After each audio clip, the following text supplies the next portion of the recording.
Good morning guys. Ngayong umaga yan, nagpapakain tayo ng ating mga gapi. Ito yung gapi natin na mga kal. Ay, nakikita nyo ba yun? Ayun, oh, yung mga buntis na yun. Ayun. Ayan po sila guys. Ayun, oh, dami na po. Ayun, nakikita nyo maliliit na yan. Ayan, nasa dulo ng daliri ko. Ang dami na po niyan dyan. Nag-drop na po yung iba natin buntis yun. Yung isang buntis na yun. Kita nyo, umumpis na yun dyan. So meron pa po dyan mga apat na female pa na ano, yung katulad ng isa na yun, hindi pa nagda-drop yun. Ayan, oh, laki ng tiyan. Ayun pa isa, oh. Tapos meron pa dyan mga jubis na female na gano'n na rin po, buntis na rin po pero hindi pa mga nagda-drop. So yan po, okay lang naman yan dyan kasi di naman po sila nangangain ng mga fry nila. Tapos meron pa rin po tayo ron na mga kal na po rin yung lahat ng ano, kahalo po yun ng feeder at saka ano po, dambo ear. Ito po sila, meron po tayo rito. Ito po, wala, magaganda rin naman po yan. Ayan, mga kal na po yan, pero ano rin po yan dyan, may mga nag-drop na rin po dyan, may mga buntis po yung iba dyan, maliliit pa lang, maliliit lang yan dyan. Actually ayan po, may mga drop po yan sila. Ayun, nakikita nyo, hindi masyado kita yan sa dulo ng mga daliri ko. May mga ano po yan dyan, pride. Ayan, oh, nakikita nyo po yan, mga drop na po nila yan dyan, marami rin po yan dyan. So yan po, pagka ano, bibenta na natin yan, mura na lang yan. Pang panimula ng ano, yung mga gusto lang mag-alaga ng ano, makukulay na ano, na mga gapis. Yan po, bibenta natin dito rin, no, sa mall natin. Ayan, ang dami nating mga, ayan, nakakita yung dami mga jubis dyan.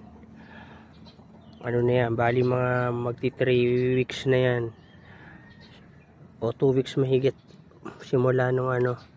So marami po, may mga buntis po dyan na ano, na mga female tayo na naandyan. Tapos eto naman po yung isa sa bago natin, yung cross out natin ng red mosaic at saka AFR na female. Red mosaic na male, nag-drop na rin po yan pareho. Hindi ko lang muna tinatanggal dyan yung female na dalawa para pagka ano,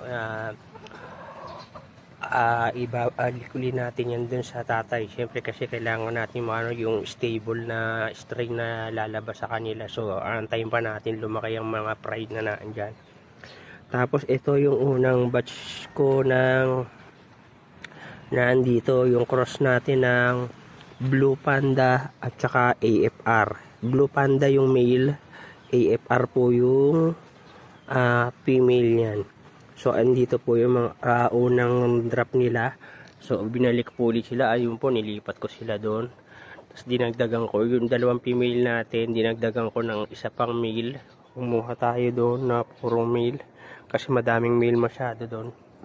So ayun, actually ano na naman uli, ayun, lobo na uli yung tiyan doon ng isa. Ayun, yun, kung nakita nyo nasa dulo ng daliri ko na yun, yung ano na uli yun, baka nagpapalaki na lang uli ng tiyan. Tapos yun, medyo usli-usli na rin yung tiyan ng isa na yun, yun nandun sa dulo naman ng daliri ko na isa.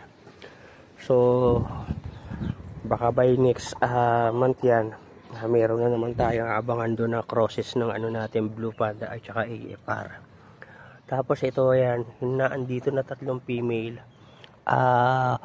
Puro mga ano na po yan, buried po yan. Purong ano naman po yan, AFR. Tinanggal ko lang sila rito kasi malapit na yung mag-drop eh. So natitira na lang natin dito 2 male. Tapos yung nandun natin sa kabila, cross naman natin nun ng YTM na mga female. Tapos AFR na ano, male. Ayun, 2 AFR na male, yung kulay pula ko nakikita nyo. Ayun, Tapos mga YTM yan. Tapos yun na dito, YTM yan na ano, male at saka yung ano, female na magkasama. Tapos dapat kinross ko yan sila doon na ano, namatay yung isang big mama natin doon na kasama ng ano, YTM. So ginawa ko, isinama ko na lang muna rito. Total yun lang naman magiging iba kulay dyan pag nagkasakali pag ano, pero inaantay ko lang muna na lumaki yan ng female kasi pag ano, hihiwalay ko na lang din para sure na kanya lang yung mga anak na naandyan. Tapos ayun, no, medyo malalaki na yung mga ano natin na ano natin, dati natin mga pride ng mga YTM, pero siguro next week ko na anihin yan dyan, magsiselect na tayo ng iba natin na ano, kasi bago pala naglalabasan yung mga kulay nila, o kaya baka mga end ng January tsaka tayo magkakaling dun sa mga ano na yun, pride natin na yun. Tapos yung eto, P-dirt naman to, yun na andito. Tapos ayun pa yung iba nating male na binigay sa atin. So maghahanap ako ng ano, yung mas solid na female na makukuha. Kasi kumbaga ito kasing nandito sa atin, although ano siya, kung sa class ABC, ano na to class A siya, pero ano, hindi pa rin ako ganun ka ano na nagagandahan. Gusto ko siya mas maging solid yung pagka ano niya. Tapos ito yung naandito natin, mga female na mosaic to. Ito yung ano na to, selection ko na to na mosaic, yung mga babae, tatlo yung nandyan. Tapos yung male natin na mosaic na natitira na isa. Tapos siya may mga drop na rin yan dyan, hindi ko lang alis, kaya assist ko lang muna yan dyan. Tapos ito yung mga crosses natin to, ito tsaka yun na andon, isang female yan, magkakahalo na yan ng mga anak ng Red Santa Claus at saka ano, red mosaic. So inaantay ko lang na mag ano yung mga kulay niyan, at pag ano yan, ikakal ko na rin yung mga naandyan. Pipili lang ako ng yung pang-breeding materials na gawin natin na okay pa, pero pag ano yung dress yan, sama-sama ko na yung ano ko dun na ikakal natin. So ito na andito, Red Santa Claus to. Tapos ito yung kung ano ng yellowtail mosaic to na ano, yung yung mga kal nito nandun na, magkakasama na dun guys. So ayan yung mga ano natin. So ayan na muna ang update natin dito sa ating mga kaisdaan.